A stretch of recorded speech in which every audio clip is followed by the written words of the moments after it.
Yeah, obviously I don't have control over that situation, so just going out here doing my best every day, enjoying playing football, and like I said, just trying to keep stacking good days. Is it very challenging not paying attention to that? I mean, obviously it's impossible not to notice, but how do you sort of put that aside and just try to do what you're supposed to do each day? Right. Yeah, I think when you really sit down and think about it, right, I got no control over that. It's not something that I think the worst you can do is let it affect you. And so the best you can do is just say, okay, I'm gonna take what I got and go out there and do the best I can, put my best foot forward, and try my best, and try and help this team do the best it can, getting down the field and complete some passes. And I think that's all you got to worry about. Sean said they haven't really figured out how they're going to give you up all the reps, but knowing that you'll probably have a good chunk. How excited are you finally the game after just months of no football? Yeah, it's gonna be great to get on the field and play against somebody different. I think we're all excited about that, and whether it's preseason or regular season, it's always good to just get back in that stadium and just that real time speed. It's always like it's almost like you've never been there before. Like that feeling, just every time it hits you, it's fun, and we want to take advantage of it. What do you most want to showcase in the preseason game? Yeah, just consistency, poise.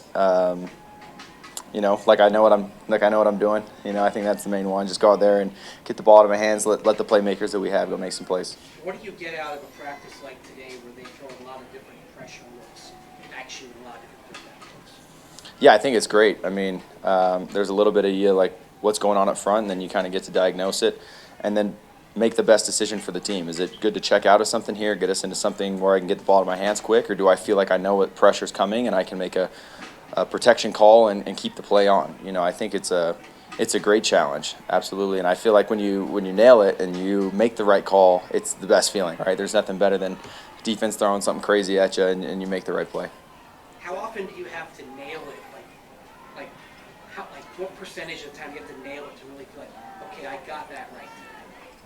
Yeah, I mean, you hope every single time. As a quarterback, we only get 4 reps a period out there, and maybe half of those today were, especially that last period, maybe 3 out of those last 4 were reps we got to take advantage of them. So you hope, out of all 3 of those reps, you get those crazy looks up front that you know what you're doing. And even sometimes you get to a play and maybe something's not open, but you were decisive, you got to something, and maybe you got the ball in your hands. You didn't take a negative play from it.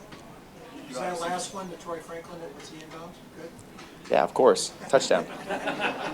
You've obviously been getting to know a lot of different receivers, tight ends, backs, but what have you made of Troy and also of the way the 2 receivers? Yeah, I mean, they're studs for sure. I'm excited for what those guys can bring and how much better they're going to keep getting. And they've done a great job in this offense. I think they're going to be crucial for what we want to do as a team, and I'm excited for them. I think they're just going to keep getting better. So how has this camp been different for you than years past? Yeah, I think for me personally, just different mindset, just how I'm approaching the game. Just absolute love and just being grateful for just being out here. Not a lot of people get to come out here and throw the ball around on an NFL field, and I'm blessed to be out here and just trying to take advantage of it and just keep improving and do the best I can. How much have you enjoyed being around Sean and his offensive coaches after the kind of revolving door you had in New York? Yeah, I think we have an unbelievable staff. Starting with Davis, I think he does a great job. I really love working with him. You wouldn't think he's only been in the league coaching for a couple of years. He does a phenomenal job. He's fun to be around. And then, of course, we got Pete and Joe hanging out with us in the room, and those guys do a phenomenal job as well. I love talking ball with them, and they've obviously have unlimited experiences that they've gone through as coaches. And then Johnny Moe doesn't spend time with us in the room, but he obviously is very knowledgeable as well, and I love kind of picking his brain on stuff, and it all kind of comes back to Sean. I think he has a great group of guys there that that we're fortunate to be around. Great. Thank you, Jack. Thanks, guys.